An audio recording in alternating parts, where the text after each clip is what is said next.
कहानी के शुरू में हमें दो कबीलों की लड़ाई दिखाई जाती है जो आपस में एक दूसरे को बहुत ही बेरहमी से मार रहे थे क्योंकि उनके हथियार बहुत ज्यादा मजबूत थे। इसके बाद हमें थेडियस नाम का एक आदमी दिखाया जाता है जो एक जंगल विलेज के बारे में बताता है और उधर ही रहा करता था। हमें बताया जाता है कि जंगल विलेज में बहुत से कबीले रहा करते थे जो खुद को एक दूसरे से ज्यादा ताकतवर साबित करने के लिए आपस में लड़ते रहते थे। थेडियस यहाँ पर हथियार बनाने का काम किया करता था। इसके हथियार बहुत ज्यादा मजबूत और तेज होते थे, इसीलिए जंगल विलेज के सभी कबीले थेडियस से हथियार लिया करते थे। मगर वो ये काम पैसे कमाने के लिए करता था क्योंकि वो एक लड़की को पसंद करता था और वो उससे शादी करके एक खुशहाल जिंदगी गुजारना चाहता था। पर वो लड़की इस जंगल विलेज में एक लेडी के पास काम करती थी जो एक महल को चलाया करती थी। वहाँ पर उसके पास और भी बहुत सारी लड़कियाँ थी, इसीलिए थेडियस को बहुत सारे पैसों की जरूरत थी ताकि वो इस लेडी को देकर इस लड़की को छुड़वा सके। इसके बाद हमें गवर्नर को दिखाया जाता है जिसके पास लाइन कबीले का लीडर आया था। गवर्नर बताता है कि तुम्हारे शहर से होते हुए गोल्ड सोना आने वाला है जिसकी तुम्हें हिफाजत करनी होगी और हम तक उस गोल्ड को पहुंचाने में हमारी मदद भी करनी होगी। अब लाइन कबीले का लीडर गवर्नर से वादा करता है कि इस काम में वो उनकी मदद करेगा, पर उस कबीले के बाकी लोगों में लालच आ चुका था। वो सोचते हैं इतना सारा सोना वो सारी जिंदगी भी नहीं कमा सकते, इसीलिए वो इसको लूट लेंगे और अपने लीडर को धोखे से मार देंगे। जिसके बाद वो ऐसा ही करते हैं, वो अपने लीडर को धोखे से मार देते हैं और सारा सोना चोरी करने का प्लान बनाते हैं और जिसके बाद किसी दूसरे आदमी को इस कबीले का लीडर बना दिया जाता है। पर यहाँ पर कुछ लीडर के बेटे का इंतजार करने का कहते हैं, लेकिन ज्यादातर लोग उस आदमी के साथ दे रहे थे जिसको लाइन कबीले के लीडर के बदले दूसरा लीडर बना दिया गया था, यानी कि उनका नया लीडर।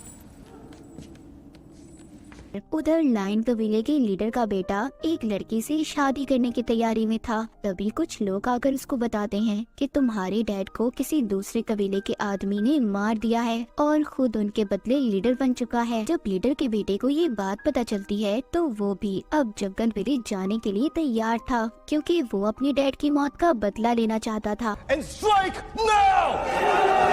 उधर जंगल विलेज में जिस लेडी के पास थेडियस की दोस्त काम किया करती थी, उधर एक आदमी आता है जो अपना नाम जैक नाइफ बताता है। वो उस लेडी से कहता है कि मुझे एक ऐसा कमरा चाहिए जहाँ से सारे शहर का नजारा देख सकूं और साथ ही मुझे 3 लड़कियाँ भी चाहिए। उसको वहाँ पर एक लड़की भी पसंद आ गई थी जो एक आदमी के पास बैठी थी। वो उसको तंग कर रहा था। वो उस आदमी को मना भी करता है पर वो नहीं हो। आदमी को देखकर तो ऐसा लग रहा था जैसे वो अपनी ताकत के नशे में पागल हो, लेकिन जैक नाइफ उसको एक ही झटके में चाकू निकाल कर उसको बेरहमी से मार देता है। सबको पता चल चुका था कि वो कितना खतरनाक था और इसी वजह से उसका नाम भी जैक नाइफ था। उधर लीडर का बेटा भी जंगल विलेज पहुंच चुका था और वो खाना खाने के लिए एक जगह पर रुकता है, लेकिन वहाँ पर कुछ आदमी अचानक से हमला कर देते हैं। उसे मारने की कोशिश कर रहे थे पर उसके पास खुद लड़ने की बहुत महारत थी और एक ऐसा सूट जिससे उसे कोई नुकसान नहीं हो सकता था। लेकिन उन लोगों का लीडर अब उसको खींचकर बाहर ले आया था, पर उन लोगों का लीडर ये बात नहीं जानता था कि जिस आदमी को ये मारने आई है वो लाइन कबीले के लीडर का बेटा है। पर कबीले के लीडर का बेटा भी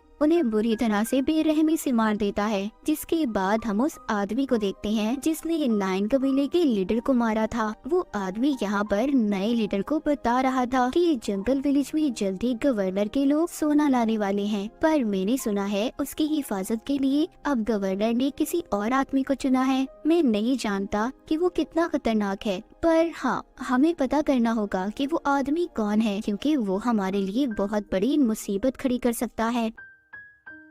जिसके बाद अब इसी कबीले की दूसरी कबीले के साथ लड़ाई हो जाती है, पर लाइन कबीले के लोग उन्हें मार देते हैं। इस कबीले के 2 आदमी लीडर के बेटे के पास गए थे और उसे बताते हैं जो हमारा नया लीडर है वो जंग चाहता है, जबकि जो तुम्हारे डैड थे वो सुकून और शांति चाहते थे। इसके बाद हमें एक आदमी दिखाया जाता है जिसका जिस्म बहुत ताकतवर था, ये कह लो लोहे की तरह था। वो लाइन कबीले के नए लीडर से जाकर मिलता है। उसको नए लीडर ने ही बताया था। यहाँ पर हमें पता चल पाता है कि लीडर के बेटे को मारने वाला कोई और नहीं बल्कि लाइन कबीले का नया लीडर था और वो अब इस ताकतवर आदमी को लीडर के बेटे को मारने का कहता है।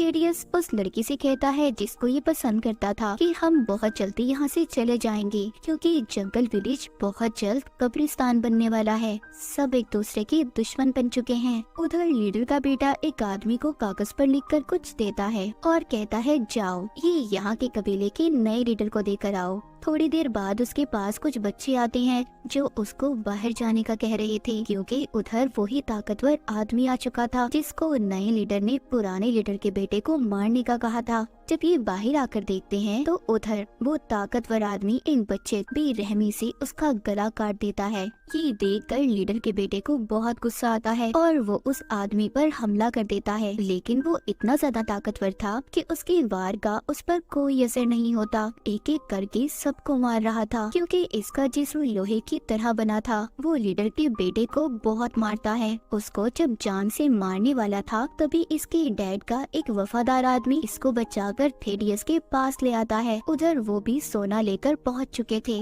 जो गवर्नर के साथ ही थे, पर वहाँ पर नया लीडर उन्हें भी मार देता है और वही आदमी जिसने 9 कबीले के पुराने लीडर को मारा था वो उसी तरह एक तेजधार जहरीली सुई से उन्हें भी मार देता है। जब गवर्नर को ये बात पता चलती है कि उसका सोना लाने वाले लोग मर गए और उसका सोना चोरी हो चुका है तो गवर्नर वहाँ की आर्मी को ये हुक्म देता है कि मुझे मेरा सोना सारा चाहिए। अगर तुम्हें लगे उसमें से कुछ हिस्सा भी कम है तो मैं बदले में सारे जंगल विलेज को आग लगा दूंगा। इधर थेडियस के पास लीडर का बेटा था जो जख्मी हालत में था। थेडियस उससे माफी मांगता है और कहता है मुझे माफ कर दो, मेरी वजह से तुम्हारे डैड की मौत हुई, वो हथियार मैंने ही बनाया था। वो कहता है मगर अब तुम्हें मेरे लिए मेरा नया सूट बनाना होगा, जिस पर थेडियस उसे हाँ बोल देता है और कहता है हाँ जरूर, मैं तुम्हारे लिए नया सूट जरूर बनाऊंगा। पर किस्मत कुछ और ही चाहती थी। थेडियस को नया लीडर पकड़ लेता है जो उससे पूछता है कि तुमने लीडर के बेटे को कहाँ छुपा कर रखा है, पर वो इन्हें कुछ भी नहीं बताता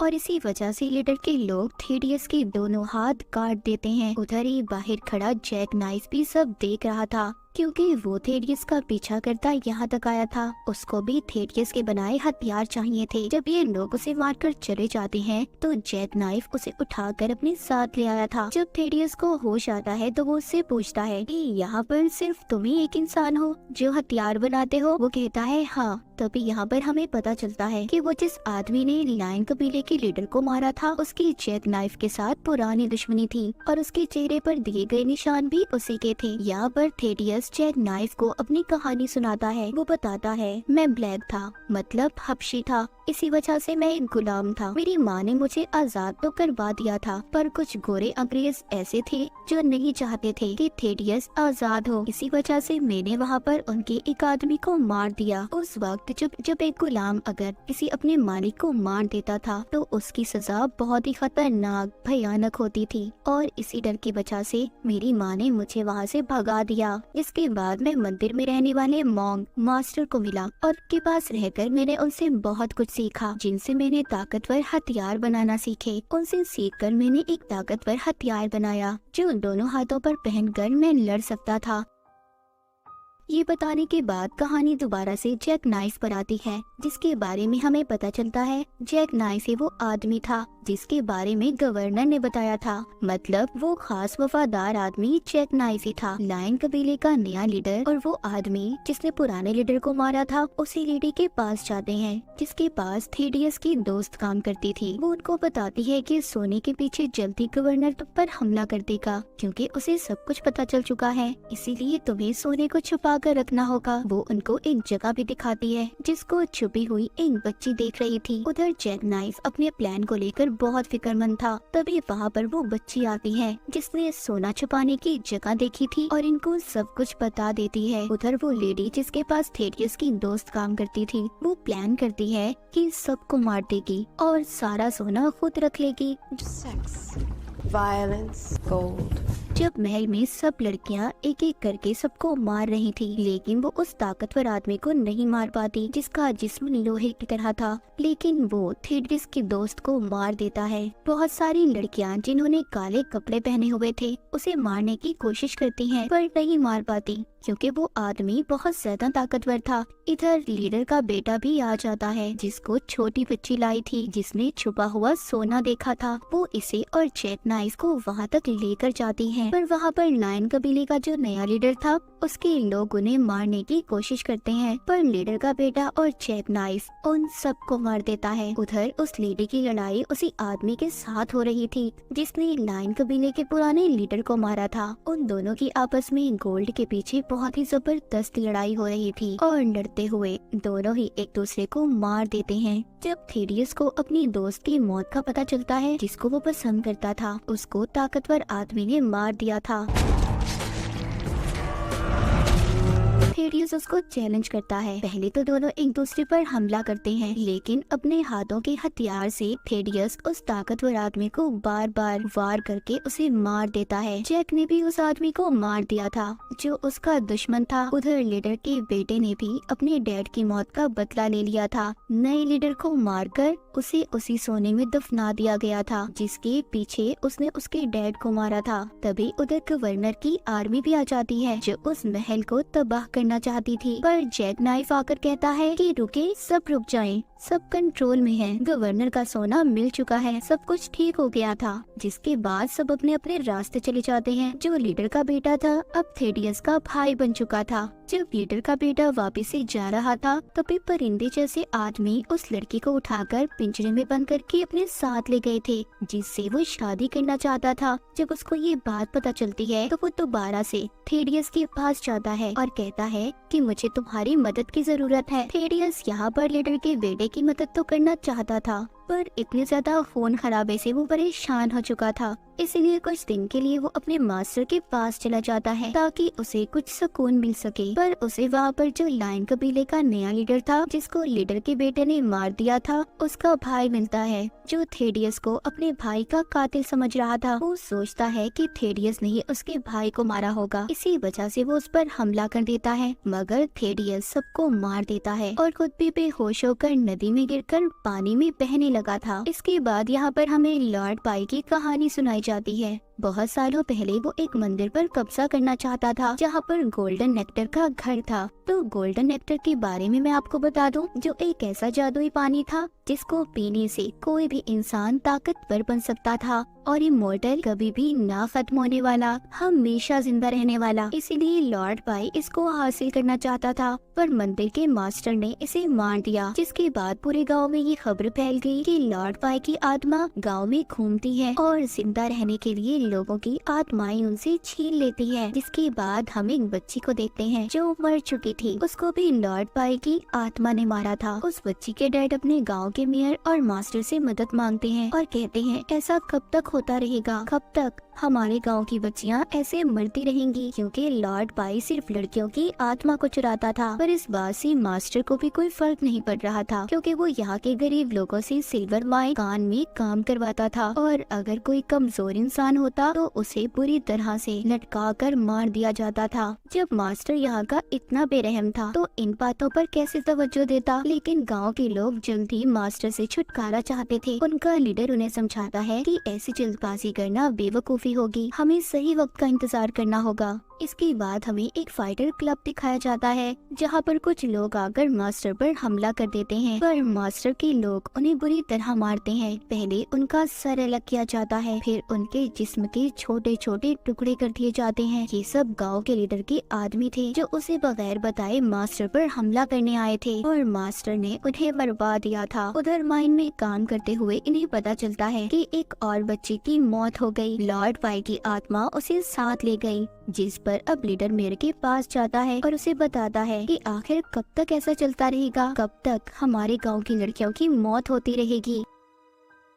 पर मेयर इस बात पर ध्यान नहीं देता और कहता है तुम जानते हो तुम्हारे भाई की फाइट लड़ाई मास्टर से होने वाली है जो बहुत ताकतवर है, तो अपनी फिक्र करो। पर लीडर कहता है मुझे फिक्र करने की जरूरत नहीं और ये कहकर चला जाता है। इसके बाद लीडर वापस घर आकर अपनी फैमिली के साथ खाना खाता है। यहाँ पर जब उसकी बेटी पूछती है तो वो कहता है तुम्हें फिक्र की जरूरत नहीं, बहुत जल्दी सब ठीक हो जाएगा, मैंने मेयर से बात की है। गांव का लीडर ये कहता है कि मुझे तो ऐसा लगता है कि लड़कियों को मारने वाला लॉर्ड पाई की कोई आत्मा नहीं बल्कि कोई और है। उधर फाइटर क्लब में लीडर का भाई मास्टर के आदमी को हरा देता है, जिस पर लीडर अब उससे कहता है मेरे भाई अपना ख्याल रखना, मैं जानता हूँ मास्टर अपनी हार का बदला जरूर लेगा। एक दिन जब नदी के किनारे लीडर की बेटी पानी भर रही थी, उसको थेडियस मिलता है जो पानी में तैर रहा था। लीडर की बेटी उसे लेकर अपने घर आ जाती है, जहाँ पर लीडर जब देखता है तो वो थेडियस को रखने से मना कर देता है, पर उसकी बीवी और बेटी ने उसको बना लिया था। थेडियस का इलाज शुरू किया जाता है। दूसरे दिन गांव का लीडर जब माइन में खुदाई कर रहा था, तभी उधर उसे एक खुफिया रास्ता मिलता है, जहाँ पर उन्हें खास किस्म की चांदी और गोल्डन नेक्टर मिलता है, लेकिन इस बारे में वो किसी को भी कुछ नहीं बताते। थेडियस भी अब होश में आ चुका था। गाँव का लीडर उसको गाँव के बारे में सब कुछ बताता है, कहता है मैं जानता हूँ the man with the iron fist तुम ही हो। जिसके बाद थेडियस को उस जगह ले जाया जाता है जहाँ पर पहले हथियार बनाए जाते थे, और इस गांव की कहानी के बारे में बताया जाता है कि कैसे यहाँ की लड़कियाँ मर जाती हैं और लोगों पर जुल्म किया जाता है। उधर लीडर के भाई को भी मास्टर के लोगों ने मार दिया था। अब अकेले गाँव का लीडर कुछ नहीं कर सकता था, इसीलिए थेडियस के पास जाता है और उसे अपने लिए हथियार बनाने का कहता है। थेडियस उसको मना कर देता है, कहता है मेरी वजह से पहले ऐसे बहुत सारे लोग मारे गए। पर लीडर की बेटी जब उसको समझाने की कोशिश करती है तो वो हाँ कर देता है। वहाँ पर मास्टर के आदमी के साथ गांव के लीडर की लड़ाई होती है, जिसमें लीडर उसको बुरी तरह मारता है। मेयर लीडर को कहता है मेरे साथ मिल जाओ, हम मिलकर मास्टर को खत्म करेंगे, मगर वो नहीं मानता और चला जाता है। जब रास्ते में जा रहा था तभी उधर मास्टर का एक आदमी इस पर हमला कर देता है, क्योंकि मास्टर इसको मरवा कर खुद जीतना चाहता था और लोगों में इसका डर बिठाना चाहता था। पर इसके बावजूद गाँव का लीडर मास्टर से लड़ने जाता है। वहाँ पर अब थेडियस भी आ चुका था, जो इसके उसी आदमी को साथ लाता है जिसने लीडर पर हमला किया था। लेकिन मास्टर को इस बात से कोई फर्क नहीं पड़ता और सबको गिरफ्तार कर लेता है। जेल में थेडियस लीडर को बताता है कि मैं मंदिर के पास जा रहा था जहाँ पर गोल्डन नेक्टर मिलता है, पर मैं वहाँ पर सिर्फ सुकून हासिल करना चाहता था। ये बातें सुनकर लीडर को सारी बात समझ आ गई थी। ये मास्टर असल में वो गोल्डन नेक्टर चाहता था, माइन में काम करवाना तो उसका सिर्फ एक ड्रामा था। पर तभी उधर मेयर आकर दोनों को बचा लेता है। मेयर भी अब इनका दोस्त बन चुका था। वो भी मास्टर से लड़ना चाहता था, पर उसकी टांगे नहीं थी, इसीलिए वो लड़ नहीं सकता था। थेडियस उससे कहता है फिक्र नहीं करो, मैं तुम्हारे लिए अपनी तरह टांगे बना सकता हूँ, जैसे मैंने अपने हाथ बनाए सब एक साथ हो चुके थे। इधर ही मेयर के पाँव भी थेडियस ने बना दिए थे, सब एक साथ जमा हो जाते हैं। लीडर को मंदिर के मास्टर बताते हैं कि कुछ सालों पहले लॉर्ड पाई ने भी इसको चुराने की कोशिश की थी, पर वो गोल्ड नेक्टर को नहीं चुरा सका। उसको हमने मारा नहीं था, बल्कि उसकी टांगों को काट दिया गया था, जिसके बाद उसको जिंदा छोड़ दिया गया, यानी कि वो अभी भी जिंदा था और उसकी आत्मा की कहानी झूठी थी। अब सब गोल्डन नेक्टर को बचाने पहुंच गए थे। वहां पर जाकर सबकी मास्टर के आदमियों से जंग होती है। यहाँ पर हमें पता चलता है कि मेयर ही असल में लॉर्ड पाई था, जो जिंदा था और अब तक ड्रामा कर रहा था, जो सब लड़कियों को मार रहा था। वो कोई और नहीं, यानी कि मेयर ही लॉर्ड पाई था। यहाँ पर भी वो जंग के दौरान लीडर की बेटी की आत्मा को खींच लेता है। लीडर जब ये देखता है तो गुस्से में मास्टर को मार देता है, उसके गले पर तेज धार चाकू चला देता है। लॉर्ड पाई भी अब ताकतवर हो चुका था, पर थेडियस और गांव का लीडर दोनों मिलकर लॉर्ड पाई को पानी में ले जाकर बुरी तरह से उसके सर को फाड़ देते हैं, जिसके बाद गोल्डन नेक्टर की मदद से गांव के लीडर ने अपनी बेटी को भी जिंदा कर लिया था, क्योंकि गोल्ड नेक्टर वो जादुई पानी पहाड़ों से निकलकर नदी में गिर रहा था। और कहानी के आखिर में हमें दिखाया जाता है गांव का लीडर यहाँ का मेयर बन चुका था और थेडियस अपनी मंजिल की तरफ निकल चुका था। अब आगे जाकर वो किसकी मदद करेगा और क्या करेगा, उसकी जिंदगी का मकसद क्या था, कोई नहीं जानता था। और इसी के साथ ही कहानी यहीं पर खत्म हो